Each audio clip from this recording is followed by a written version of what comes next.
শুভ সকাল বন্ধুরা, তোমরা সবাই কেমন আছো? আশা করি তোমরা সবাই খুব ভালো আছো, আর আমিও ভালোই আছি বলতে পারো।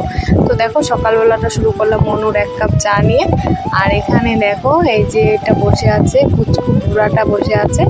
এর না জানো খুবই দুঃখ, কারণ ওর মা বাবা সবাই মারা গেছে। আমরা তো মানুষ, আমরা কাঁদতে পারি বা আমাদের অনেক কিছু থাকে, খাওয়া দাওয়ার মতন অনেক কিছুই থাকে, কিন্তু ওরা তো পশু, ওদের কিছু নেই।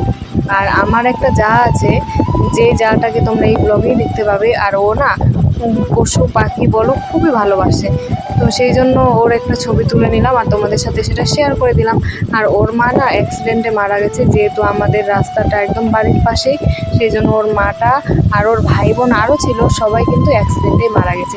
তো যাই হোক, আমি একটু ঘোরাঘুরি করে বাড়িতে চলে আসলাম। আর এখানে দেখো, এই যে ঘরটা দেখতে পাচ্ছ, ভাঙা জোড়া জিনিসে ঠাসা, এই ঘরটা কিন্তু ছিল আমার বিয়ের পর আমার শাশুড়িমারা এই ঘরেই আমাকে থাকতে দিয়েছিল। তো এখন জিনিসপত্রে ঠাসা আছে, কিন্তু আগে ছিল না একদমই। কারণ তোমরা তো জানোই আমি ঘর দোর পরিষ্কার পরিচ্ছন্ন আর একটু গুছিয়ে গাছিয়ে চকচকে করে রাখতেই ভালোবাসি। তো ভাঙা ঘরটাকেই আমি ভালো করে গুছিয়ে গাছিয়ে রেখেছিলাম।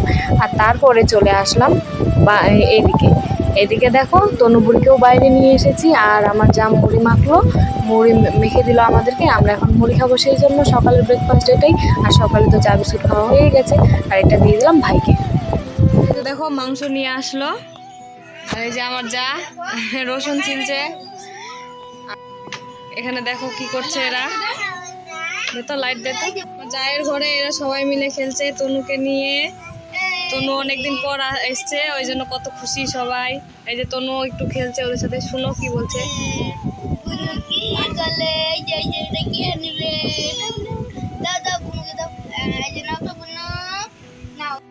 তো আমার আরেকটা যা হচ্ছে গেল মায়ের বাড়িতে, ওর মার বাড়িতে আবার আত্মীয় আসছে, সেই জন্য ওখানে গেল। আর আমরা এখন দুই যা বাড়িতে আছি। আর আমার শাশুড়ি গেল হচ্ছে পুকুর পাড়ে গেছে হয়তো।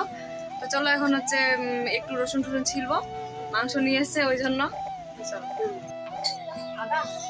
আদা ভাঙ নিয়ে আসো তো, মা আদা নিয়ে আসো। আর এগুলা কাটে কোথায় রাখো?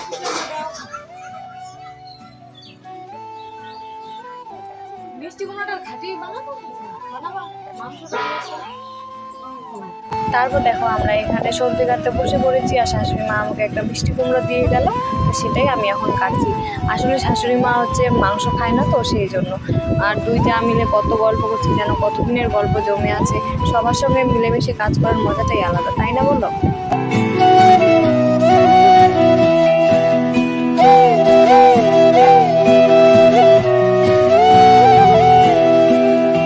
তো এই যে দেখো আমাদের গরিবের রান্নাঘর, আমার শ্বশুর বাড়ির। এই যে আমার যা রান্না করলো ভাত ফ্যান জ্বলতে দিয়েছে। আর আমার শাশুড়ি রান্না করলো হচ্ছে উনানে। তো এই যে ভাত হয়ে গেছে, এই যে। আর এখানে করছে হচ্ছে ঘাটি, এই যে মিষ্টি কুমড়ার ঘাটি। আর এখন হচ্ছে মাংসটা রান্না করবে হচ্ছে আমার যা। আর এই যে দেখো, রান্নাঘরের ফাঁক দেখি সুন্দর একটা দৃশ্য দেখা যাচ্ছে বাইরে, ধানের ক্ষেত, কত সুন্দর। আগে না এখানে বসে আমরা ঠান্ডার সময় আড্ডা দিতাম। আর এই যে দেখো ভাটা, আমাদের বাড়ির পাশেই একদম, এই যে একটা ভাটা। আর একটা ভাটা আছে হচ্ছে এই যে এদিকে, ওটা দেখা যাচ্ছে না, গাছ আছে সেই জন্য। দুটো ভাটাই একদম পাশাপাশি, কত সুন্দর লাগছে।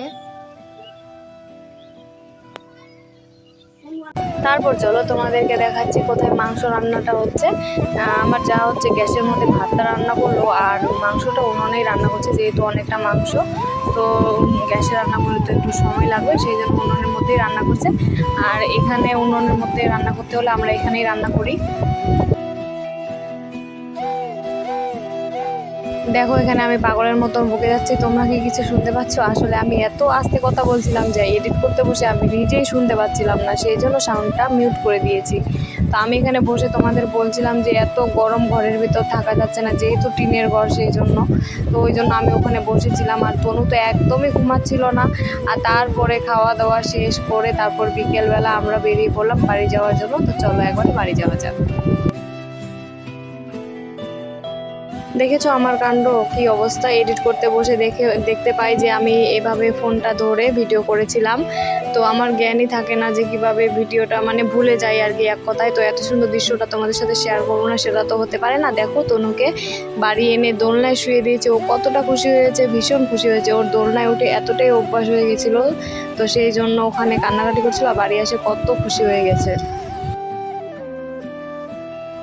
কেবলমাত্র বাড়ি আসলাম, আর বাড়ি এসে দেখো চোখ মুখের অবস্থা কি হয়েছে। এত গরম, প্রচন্ড গরমে খুবই খারাপ লাগছে। তো তনুকেও শুয়ে দিয়েছি দোলনায়, দেখো কত খুশি হয়ে গেছে, আর ওখানে এত কান্নাকাটি করছিল কি আর বলবো। তো চলো বন্ধুরা, তোমাদের সাথে দেখা হবে আবার এক নতুন ভিডিওতে। আর এত গরমে আর কোনো কিছু শেয়ার করিনি আমি। তো চলো আবার কাছে।